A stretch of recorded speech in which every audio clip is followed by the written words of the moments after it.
we'll start our meeting here at 4:30 on September 10th. You all be coming. First on the docket is to amend and approve the Selectmen's minutes from August 27th. Oh, wait a second, I have a correction. Take that back. Two corrections before we go.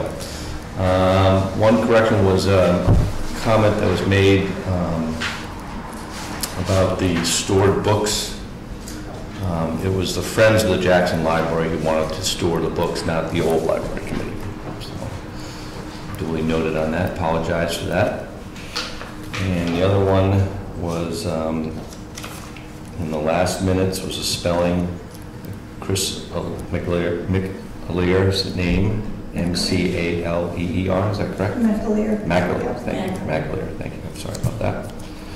I apologize for those. But, so now we're back to number one. Amend and approve the minutes from August 27th. I'll take a motion. So moved. Second. Question is, have those corrections already been made to these minutes? Good question. I don't see. Because I would want to make the motion to approve with those two corrections if they haven't already been entered. They probably have not been entered.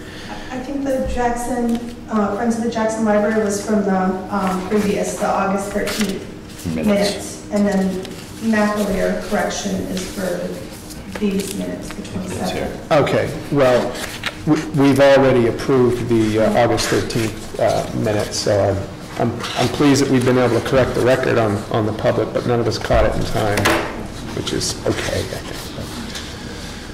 And then it was the misspelling on the last name of these minutes. Correct.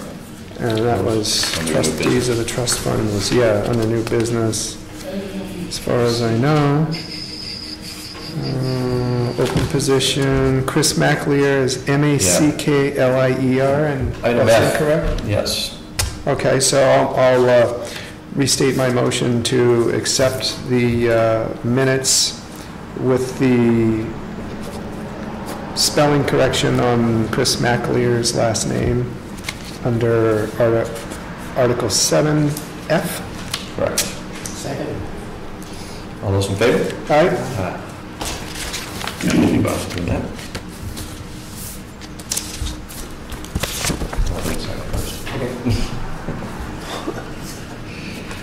All right, next on the docket are the update on the action items.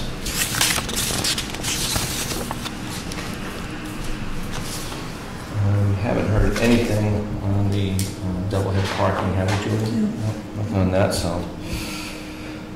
Julie got some diesel quotes, and we'll have those for the 24th meeting, or, 24th meeting, so next meeting.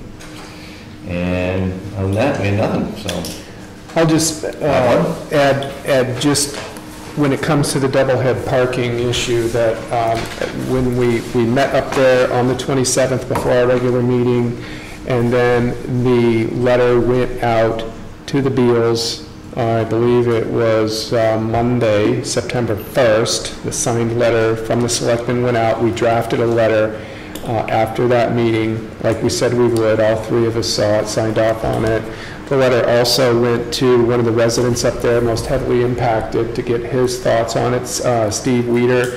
And the letter also went to Ranger Innes to get his thoughts on it. And so hopefully we'll hear something in time to do something about it. You know, we're just looking to kind of encroach a little bit off of that right-of-way, barely, so we've got room for a lane of parking over there. We still have time. No, we have plenty of time. Okay. Notes for future meetings, September 24th, October 8th, and October 22nd. I don't see any issues on those. You check that.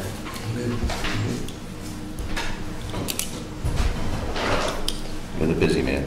Well, and I said earlier, I think the only issue would be if we didn't have a quorum. So from time to time, when one of us can't make it, that's no big deal. I'll be in Chicago on October 22nd, but you both will be here. All right. We got item 3, police report, please. Where's the chief? Good afternoon. Good afternoon. Good to see you.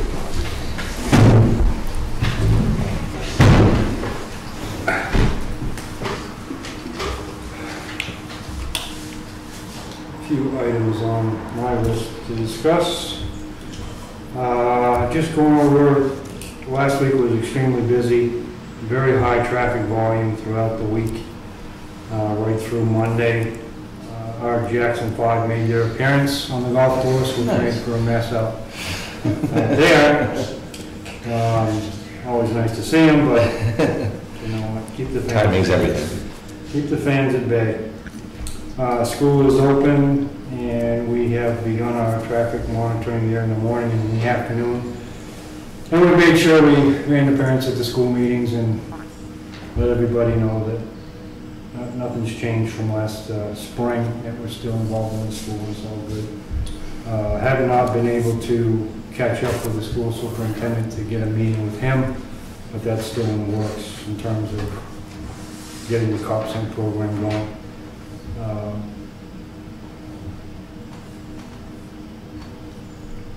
And the others are just reminders. Well, let me go over this first. Over the past couple of months, or a couple of months ago, we started talking about working on and introducing a open container public alcohol consumption ordinance to the town. I've worked on it diligently for a long time. Talked with Bob a little bit about it today, showed him what we had worked on, and what we came down to was reaching out to different communities, different police departments with like facilities and like geographical offerings, finding out what they had in place, bringing it in, reading through it, and then adapting it to the town of Jackson with its own special areas that we needed to apply to. And when I condensed everything down and got the wording the way it could be, what it ended up being was part of one town's ordinance and part of another town's ordinance. Pretty much verbatim, changing only the town's name and applicable places. So I'm pretty confident that in vetting this legally, it's already been vetted by the towns that we're borrowing it from. We'll just show that we've adopted and or adopted another town's ordinance. And I can make, again, these are the first drafts that I want to submit and take it from there. I can give it to you for reading. I only have 2 copies, but I'll get another one. You weren't making a motion or anything for today, is that correct? I don't know what the proper procedure is in terms of getting an ordinance to you. I don't know if this has to be brought to the town meeting or if it's something that can be issued here. I think it needs to go to town. So I think that I'm going to support the ordinance, but there are steps that need to be taken, I'm pretty sure, as we discussed. I love the idea that you've found ordinances that are already on the books, that have been vetted through other town attorneys in order to be approved and exist as a town ordinance in those towns. I think I'd like to take the ordinances you pulled from, attach them to this draft, and get our town attorney's opinion on it, and my opinion would be the next step. And also, I had mentioned that I'm not sure what the criteria is as far as an ordinance going on a ballot or at the town meeting. My sense was this was going to go to the town meeting, but I'm not totally clear on the difference, and I'd like to have our attorney weigh in on that one as well. So those are the 2 things I'd like our attorney to weigh in on. And then maybe we could, figure out how we feel about it. For my part, in terms of a formal presentation to you, you want my draft and the 2 others from the towns as a package. Yeah. And then you can forward it on to whatever you need to. Yeah, and I'll make the motion that we take those other ordinances as well as your draft ordinance and send it to our town attorney to be vetted. That'll be my formal motion. I second that. Sign on you. All in favor? Aye. Good. Great work on that, by the way, I think. I'll tell you what, I'll give you this back, and you have to make 50 copies. I'll keep you have Yeah, any? you keep it. No, I kept it pretty short and to the point. That's better. I don't think it's worth, in my opinion, you're always gonna have somebody that comes up with a what if that I can't think about. So keep it short and sweet and make your definitions pretty clear. As a reminder, tomorrow night is the 9/11 Freedom Walk. We're going to be assembling at 5 o'clock, and I believe the Freedom Walk starts at 5:30 on the other side, on the Route 16 side of the bridge. It's a solemn reflection of remembrance for the September 11th attacks on American soil, on the Pentagon, Twin Towers. And we're always involved in that. And I encourage everybody who can be to be there. If you can't walk, there are fire engines and police vehicles available. And just to keep everybody up to date as well, Andrew has now, our Officer Coughlin has been in the academy for a week and a half. And he's under the directive to come and meet with me on Sundays to report his progress, his problems, or his concerns, or how he's doing. You making him do sit-ups when he shows? He actually did very well this time going through. Oh, I'm sure he was did. about 30% above what was expected right across the board. So very impressive. Yep. If you talk with Andrew at all, Officer Coughlin, you know that he is a student of the New Hampshire Constitution as well as the U.S. Constitution. And as he talked with me on Sunday, he has, he's not going to go through the academy quietly, I can tell you. Uh-oh. He's not causing any problems. Not He's not made a name for himself as a troublemaker, but he certainly doesn't go with the grain. He doesn't give the expected answer. He doesn't give the, the Book answer. textbook answer to anything. He relies on his own personality. But he's doing well. He's keeping up. He's discovering muscles that he forgot he had. And we haven't heard of any issues. This is certainly a case that no news is good news. Okay. So I'll keep you apprised of him as we go through. Thank you. Thank you. And I believe that's all I have. Super duper. Thank you very much. Thank you, sir. Thanks, Steve. All right. Move on to the public comments. George. I was listening when you set your meeting dates for next month. Yeah. Is there any attempt or is there possible to deconflict the planning board meetings? To go from meeting to meeting is kind of awkward. I'm sorry, I couldn't hear you. When you have a planning board meeting the same day Right. as the movie, Mm-hmm. is there any effort to deconflict those so they aren't back to back? Well, we were first and third, and Bob took a new position, and we had to rotate ours to second to fourth to accommodate that. So that was kind of the reasoning behind that. It wasn't intended, but it was convenient for us. I go to both meetings the same day. It takes one less Thursday commitment out of me, so it kind of works for me a little bit since I am on the planning board as well. But I guess it is what it is. It seems like they've always been on the same Thursday, though. Yeah, they have, but we moved, remember? Right, Yeah, yeah. we moved, so. That don't make it right, but anyway, Yeah. I just had asked the question. The chairman gets to decide, when they want to do that. I don't know what, Dick's situation. But if enough people say we don't like it, I suppose we That's, can. yeah, certainly, yep, absolutely. Burn a cross on your lawn. Why not? It's all about me, George. It's all about me. Any other public comments? All right, on to building inspector, please. Kevin?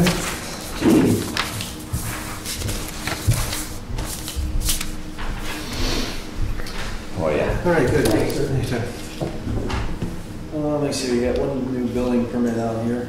This came to my attention. This was actually a house that was built in Jackson back in 2007. And I actually got 2 telephone calls from 2 appraisers, and they were asking some questions. And then I pulled the file and I found out somehow it kind of went off the radar. That there was a big list that was never checked up on from a past building inspector, and there was some life and safety concerns on there. Those were the main things.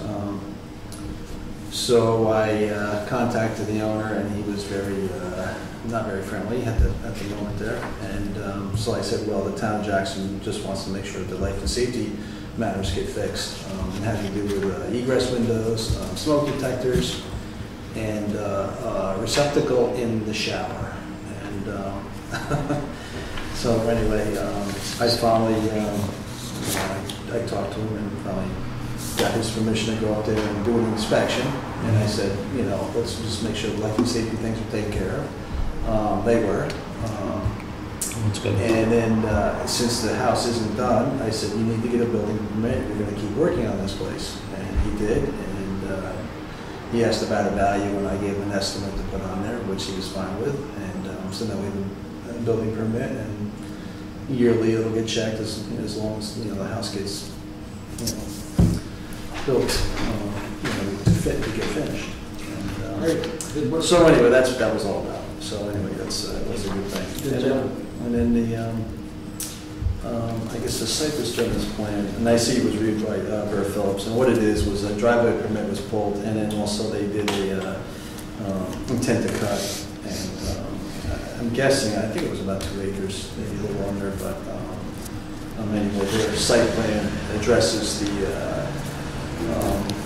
erosion and all that could possibly happen up there. So they're going to plant and put silt fencing up and everything. And I think eventually they're going to put a house up there, but not at this moment. So that's what that one's all about. So, and it's been a very busy week, that's for sure. Inspections and stuff, and lots of new building permits actually too. So, yeah. Any questions? Yeah, so the building permit, and that, this is kind of dovetailing in with some of the discussions that we've had as of the last meeting as well. Mm-hmm. Brought to my attention, now this was the couple going through a divorce. Yes, that's correct. Yeah. And so we've got lawyers involved, we've got no written request, a written complaint signed off in the office by a Jackson resident. And this is the perfect example that concerns me when we're starting to look like we might be doing somebody's bidding. I understand how it turned out. It could have turned out a different way. Yeah. We could have had a lawyer coming to us and complaining about the actions we as a town were taking when no one had any business being involved in that. I don't know if this is a pre-2009. It was 2007. So that's before we ever had a building inspector on staff. So a lot of potential there where that could have gone, that could have been problematic for the town. So I spoke my piece last meeting. I would hope that today, if that phone call came, it would be handled differently. I would hope today that if that phone call came, the only thing out of anybody's mouth that was talking to this person, now I don't know if this came to your cell phone, if it came to the office phone, if it came to the town office phone. Yeah. But I would hope that the response would be, if you've got a complaint about building that's been done, you need to come down to the town office and sign a complaint. So we've got a formalized process we can move forward with at that time, and we're not moving forward on hearsay we received from somebody, we have no idea who they are, and they phoned it in. Right. But the minute I see 2 life and safety concerns, that involves the town of Jackson fire chief. Never would have seen them if it hadn't been for somebody who didn't know calling. Because I understand that, Kevin, but you reacted from a complaint to somebody you didn't know who they were, you didn't understand what their possible motives are. I get concerned when I hear this is a divorce. These are attorneys lining up against each other. I see the whole idea thing. Like I said, my main concerns were life and safety. I don't think Jay, as being the fire chief, would want a home in this house not to have smoke detectors. That was built, and a permit was pulled. I understand that, but my primary concern is that the town is not exposed in a liable way for things we should not be exposed to. And who can sue this town? Anybody can sue this town for anything. They had a structure fire there and someone got killed. But the point is, Kevin, you've got people using this as a weapon. Yeah, let me follow up. I agree with Bob 250%. Right. I got an anonymous letter here about something, I can't remember what it was, and I answered the letter, but I said, that's the last one I'm going to answer. No, I understand. No, let him speak, let him speak. Kevin, let him speak. Yeah. What happens, in God bless them, is you have people that are curmudgeons. And those people try to vent themselves because they didn't like something that happened. Right. Okay? And there may be something, but we should be absolutely clear, we're not going to play investigative reporter to try to find something bad. Right. Nobody should be sicking anybody on. No building inspectors, no tax inspectors, nobody should come because somebody's a curmudgeon enough to sick them on somebody. Right. If they've got a problem, they come sign. They come say, here it is. This guy, Bill Walker, is a nasty guy. He's building a shed without permission, and so we're going to sit the tax collector on and figure out what it is. Right. That shouldn't exist. And they come and file a complaint. If they don't, then they're harassing. They're really harassing. And you don't want to be part of that. I don't know. I don't either. No, Okay, exactly. that's my position. I agree with. But I just, I think it's very important not to get caught in that. Right. Can't put us in the middle. Yeah. Yeah. Anyway, I agree with it. But, yeah. Okay, that's okay. We're down. So anyway, this process, like I said, they're still working on the house. So Right. Okay. you don't want someone in this house still working on stuff that needs a private permit. And that's how they have a permit. So that was only my concern. And like I said, I understand where you're coming from, yeah. you have to understand where we're coming from. Yeah, right. But I mean, the life-saving thing is, that's a big thing. I've been on the fire department 30 years, and I believe I've seen it all, so. But we're not going into everybody's home doing these life-saving No, inspections, and we can't we're do not. that just because somebody says, hey, I think somebody If is. somebody calls the tax collector and says, you better go check on lockers, I see some trucks out in front of this house, you better go up there and check. Tax collector has no right to come up there and say, well, I got this secret call and I'm going up there and see what's going on. He has no venue to do that, and we don't want him to do that. Right. We don't want him to do that. We're not there. I mean, I agree with Bob, that's absolutely clear, we want none of that. And I know that this phone call came before we had our discussion 2 weeks ago. This has been in process for a while. A while back, yeah. So, I understand, I'm just saying I hope that there's new information now. We talked about how this position, there's nothing in the job description that is about code enforcement officers going out and looking on their own and things like that, and that we've got a job description we want to be true to, and so my hope is that today, that phone call, if it came, would be handled differently. Okay. Thanks. Send them to the selectmen. Yeah. Well, that's exactly what you do. You send them to the town office, Yeah. and that's the selectman's office, and that's where it all begins. To the selectmen, they can know zero. Thanks, Ken. Thank you. All right. Moving on to new business, and I didn't see anything on that docket there. Anybody have any new business? No. All right, old business, transfer station. The recommendations and suggestions, we were asked to go over these and check them out. I found them quite interesting. If I may, you're the transfer station guy, so I don't want to tread on anybody's tennis shoes. It's fine, no. But, we had these meetings, well, that's okay, we had these meetings that nobody has any money, okay? Right. So we say, no money, say, we're gonna do this, any money. And Bob brought it up, says, so there's no money, and nobody has any money. And yet we keep going through this stuff about, we're gonna do, and I said last time, I think, what, 400,000, 300,000, 38,000. We have no matching funds, to be technical. But I guess, I think their ideas were okay, it'd be great, I guess, to have that $350,000 renovation. But I don't know if you could sell a $350,000 renovation project. So, I don't know what else. I mean, I'm okay, but I just, we discuss it, but. Is that our share of the whole total? Pardon? Is that the total. our share? That was the total. Well, I don't know what the exact total was. It was a lot of money. I checked that out. Yeah, Well, we had three plans. We had three plans, and each one had a different cost factor. Right. Obviously, it was total. I think the Burke smallest came in and laid out all the plans and, you know, was 150. Something was the smallest one, I think. 72. 72, 150, and then And that was the total renovation cost, and there was a big one that was over over 270 that was involving, moving our compactors so that they would be horizontally loaded. I think a lot of that work kind of represented the two boards' best efforts to get to the bottom of just, what would be options we could afford that would make sense. And I think we all looked at option 3 and said, we'll never be able to afford that. We have about $95,000, $97,000 in our transfer station capital reserve fund. That's not how Bartlett does business. They don't have these capital reserve funds. They raise all their money at the town meetings, and they're our partner.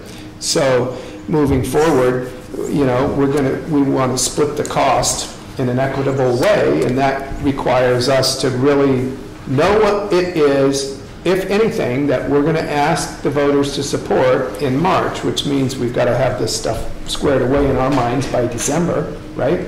And it's got to be something they support.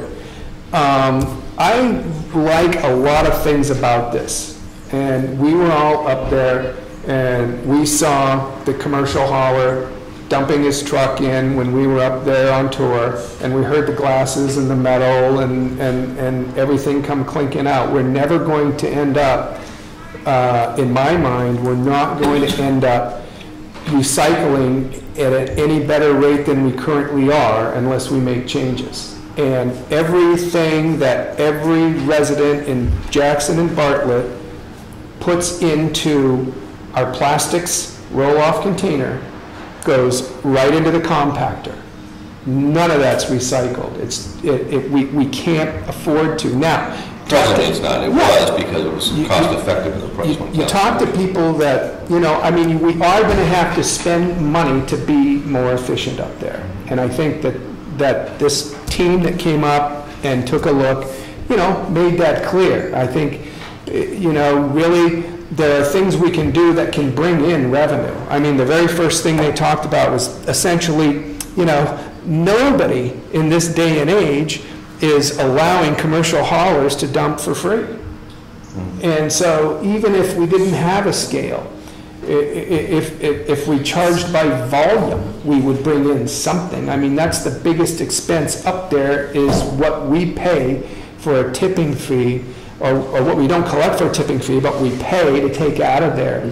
So I think there are things we can do to bring in revenue, and once we start generating some revenue up there, we can end up affording to do some of this stuff in phases. And that's why I don't want to just take a look at this and say we can't afford some of this stuff, and there's some of this stuff we can't afford to be a part of phase 1. But if we polled the people in Jackson, I'm confident that they would say, I want to know that what I bring up there to recycle is recycled, and I want to know that my neighbors are recycling the same way. And I think we've got to find a way to incentivize recycling up there if we want to feel good about our efforts.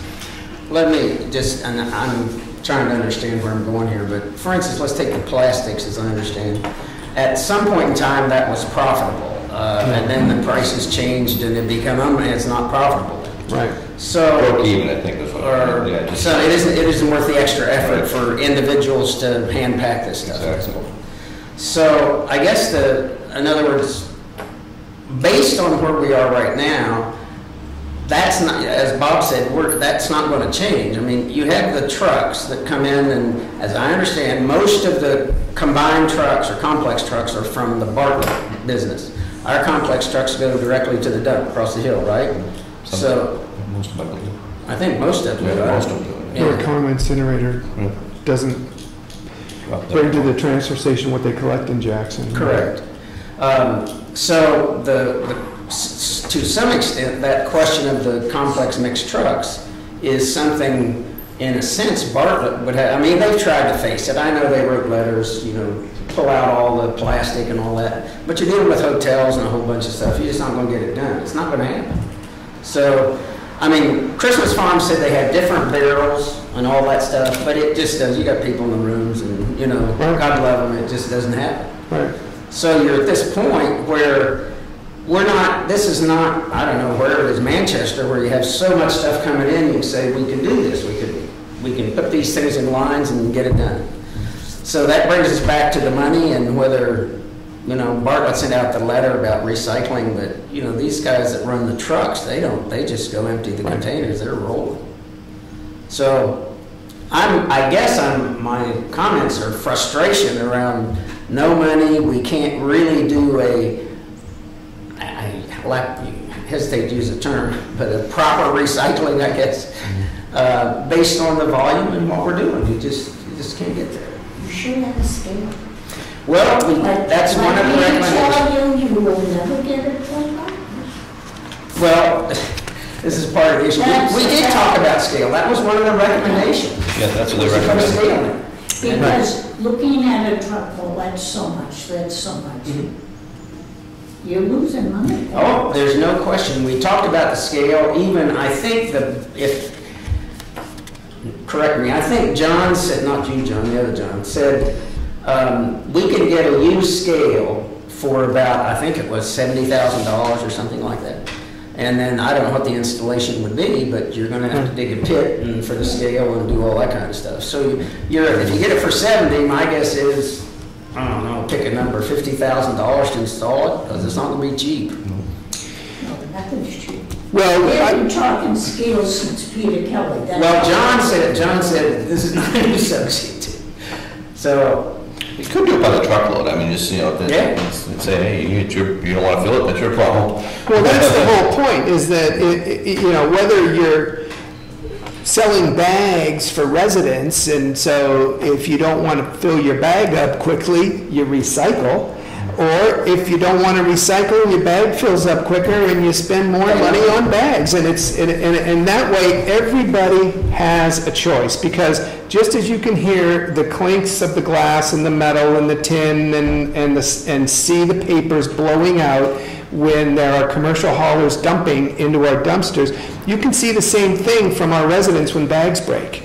Okay, and that stuff, there's no way in the world we're going to get any more compliance in our recycling efforts until we incentivize it. If I don't want to be spending money on bags left and right, I can make sure I'm pulling out my paper. I can make sure I'm composting my food. I can make sure I'm pulling out my tin, my aluminum, and my glass, and that's my incentive. And that's what I really like about it. And I couldn't feel any stronger about what Bea said. It's almost that rather than, and we got focused on this because it's such a nightmare to get around up there.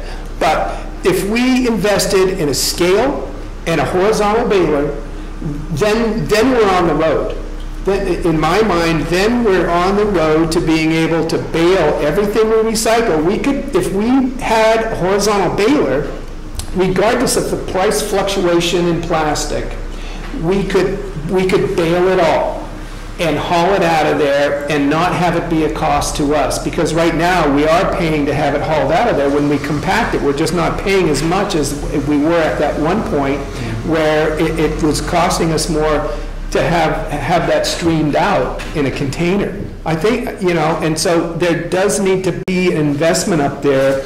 I almost think that's a smarter use of funding than to look at flipping the plastic and the tin and the diagonal parking streams and everything. I think it would be more effective for us to get a scale and a horizontal baler. You know, that's what I took out of this. And they also gave us ideas about where we could go. New Hampshire, the Beautiful Equipment Grant Program. I don't know anything about it. I'm sure that somebody named Julie would love to look into it for us. That's easy. And let's find out, is this realistic to get some grant-supported funding to increase our recycling efforts up there and streamline things? I was just going to add, is it worth it to look into alternate sources of funding so that the town of Jackson, the town of Bartlett isn't hit with $400,000 to make this all at once? I'm sure there are grants and alternate sources of funding that can be pulled from. Yeah, they suggested one group in particular, so. Towns that have scales that, you know, commercial haulers, hey, bring it all in. I mean, we can charge, you know, less than they're paying to haul it over the notch into Berlin and make money off that and be revenue positive at that point. And find ways to work together to make decisions about what to do with that increased revenue. But hey, look, who do you know that's wealthy? It takes money to make money. We have to make an investment first in order to increase the revenue up there and at least get things, you know, running a little bit in the black. I think that's the first part of it. I think an important part of all of this is obviously getting the right atmosphere up there, but in my mind, you've got to have incentives and penalties for those that aren't going to conform.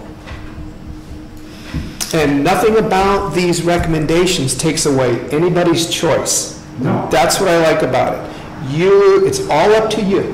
How much you want to pay for bags, if we want to say pay as you throw, or how much you want to go ahead and recycle. I mean, I'm a father of a family of 4. I understand how easy it is to just absolutely minimize. I know people that compost paper, every scrap of food. The bag thing is a great idea. West Lebanon transfer station, where my father goes to, been going there for years. For every 15 pounds of plastic that he's able to get over there and recycle, they give him 2 bags. I mean, those are the types of incentives that we should be talking about as well. Regardless, though, I think we've obviously looked at this enough so we can have this kind of a conversation. So I think I'm feeling like it's probably this board is ready to schedule a meeting with Bartlett anyway. I would assume they're ready too. Let's come together and have this conversation so that if we do intend to make changes, it's in time for either board or both boards, if we need to kind of ask for some town support. I agree. I think it's going to be something, obviously, we got to get in the books by December, so. Yeah. We can. And the woman that headed that group, I asked her, I said, well, what if one town wants to do something and the other town doesn't? She said, well, depending on what you set up. I mean, we could have a scale, we could have pay for, it doesn't have to be both towns going forward in the first year. It could be, it should be, you'd love to have it be that way. The scale takes up a lot of room, though. It does take a lot of room. That's the other issue with it. Yeah, there's no question about it, but most of that tipping, most all of it's done in non-operating hours. Saving money. But that scale could be put on the roadway. Absolutely. Coming Yeah. in. Right. It doesn't have to be up in that facility. Yeah. True. It's gonna save you money, that's It's going to save a lot of money.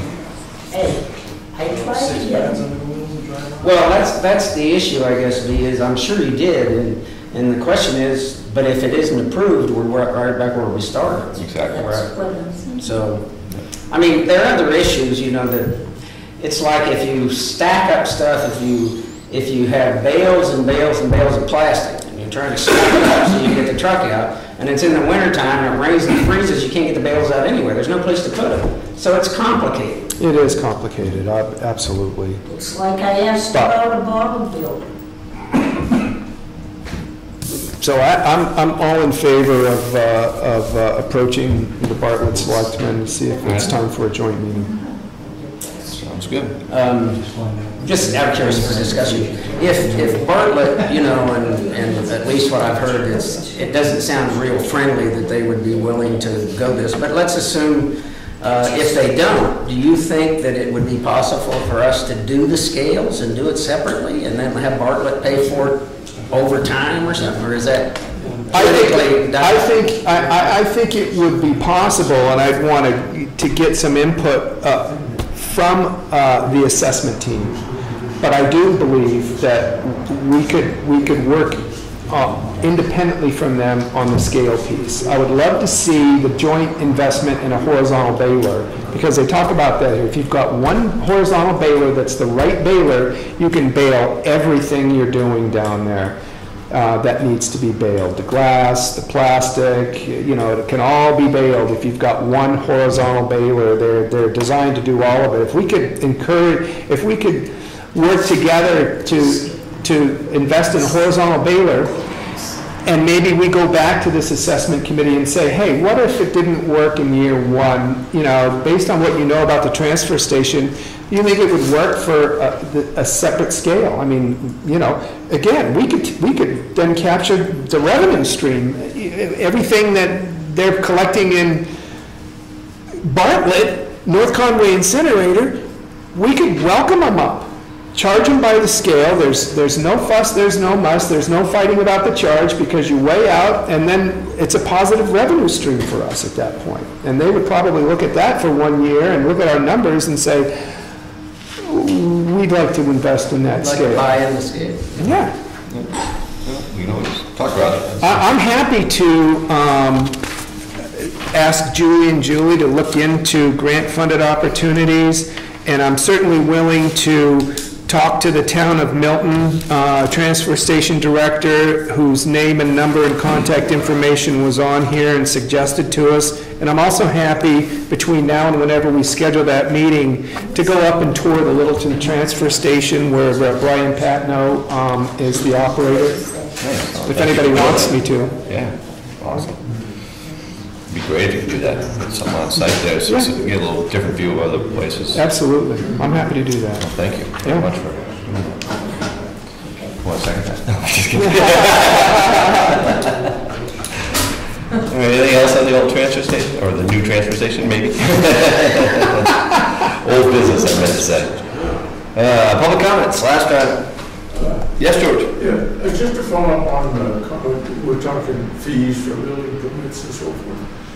You took out the job description, started going through it, itemizing, like just kind of cursory looking at what should be paid for by fee and what activity in the job description should not.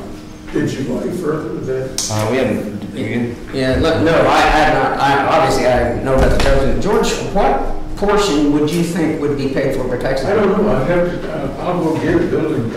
Well, I guess I've been thinking about this. I'm trying to figure out. You know, I said, well, paper, training, safety, whatever, and that's all under the building inspector. So I'm searching for what piece you might say is not covered under. My thought is, when you submit a building application, you pay a fee for certain activities. And the fee is for paying for those, i.e. inspections, not to pay for training, for lights, or whatever else. That is not, no. Oh, I'm listening, go ahead. A fee is for a specific item. And it isn't across the board. Well, That's in the Leslie bill.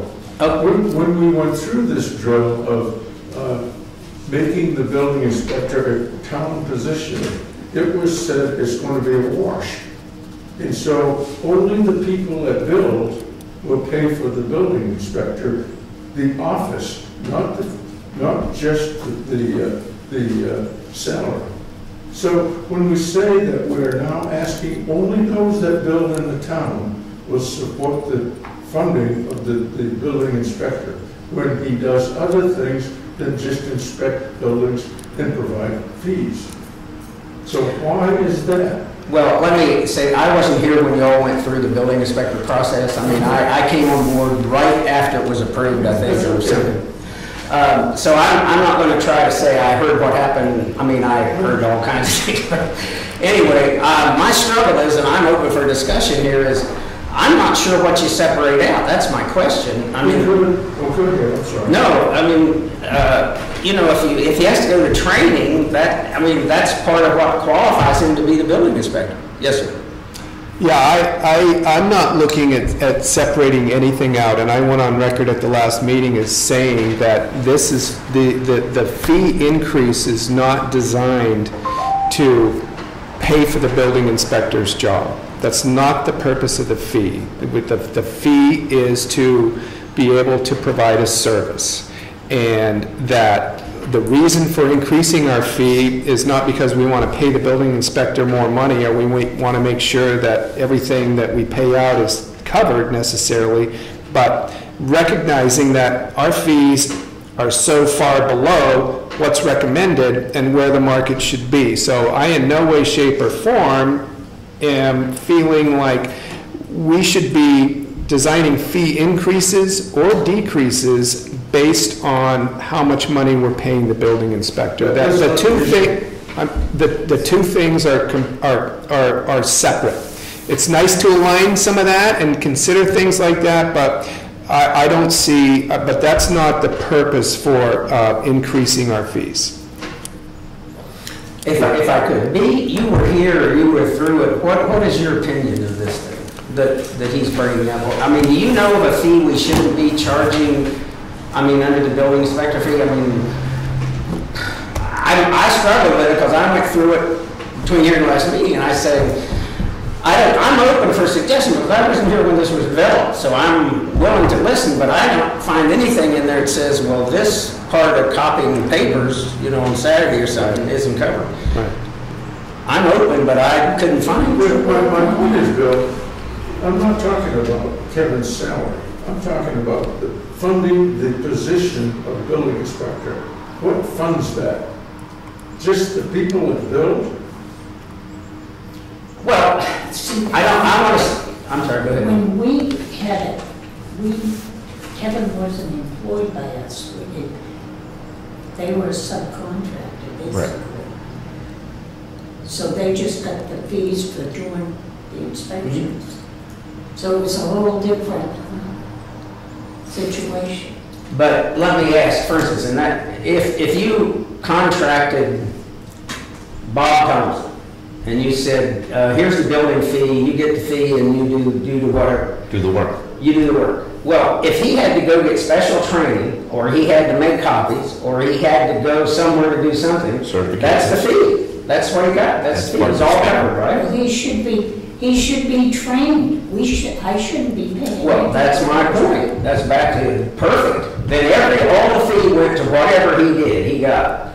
Now, my struggle is, and you help me through this if I'm wrong, is I don't know where that's different now. You have a building inspector, happens to be an employee, and I don't know if anything else he does. He's with the fire department, but we don't take building fees and pay the fire department. No, because that's not what he's doing. When he's on the fire department, right, that's a whole different situation.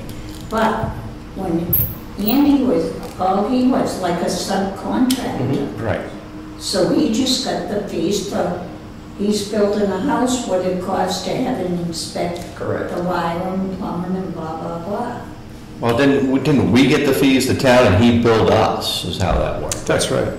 Yeah. Right, That's and then we paid his salary out of the general fund, which the fees went into. It was $5,000 Right. 1 year or something. Right, so our fees went into the general fund, and we paid his salary out of the general fund. The idea was it should be close to a wash. It wasn't to be like this, like it is right now. That's the problem we're in. That's what So, I'm saying, right. it was more or less a wash. Right, it was. It's like the Jackson Cemetery over there.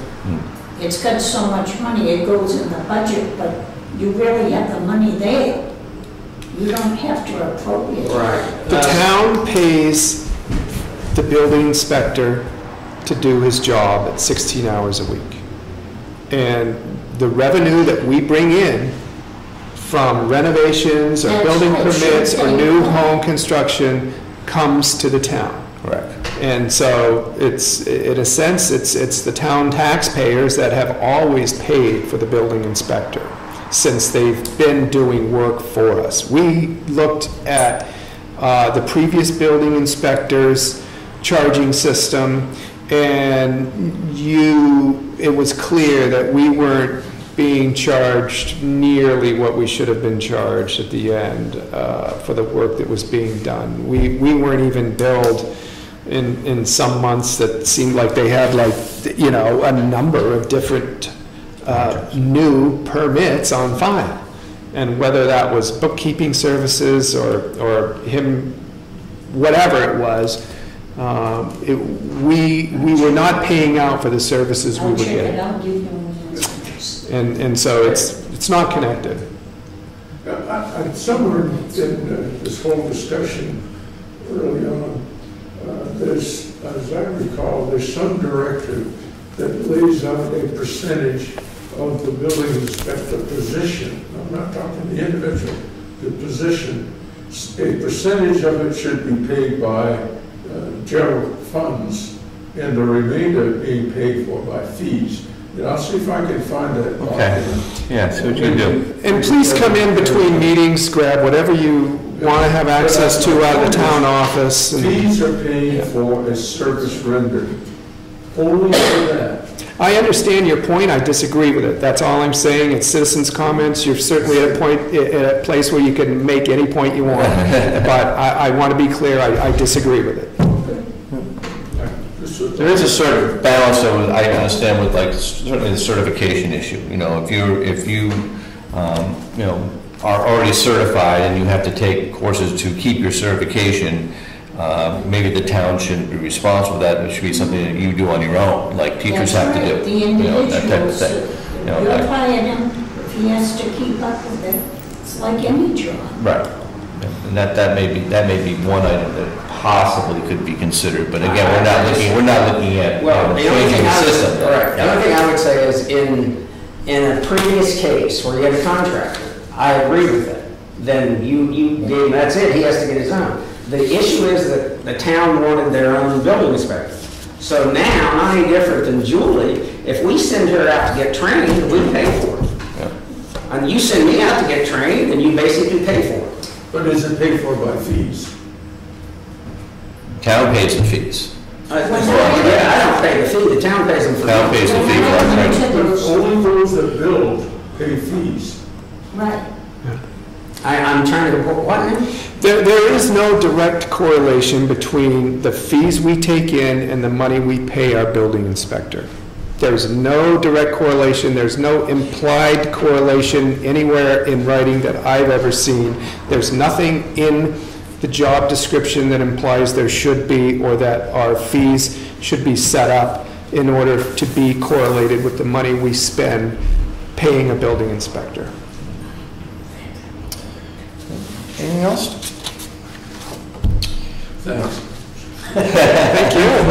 Hey. No, that's cool. I like to have the discussion. Right. Chief Jenny was falling asleep back there, and now we woke him up, so this is good. Motion to adjourn. So moved. Second. All those in favor, thank you very much. Thank you. Thank you, George. That's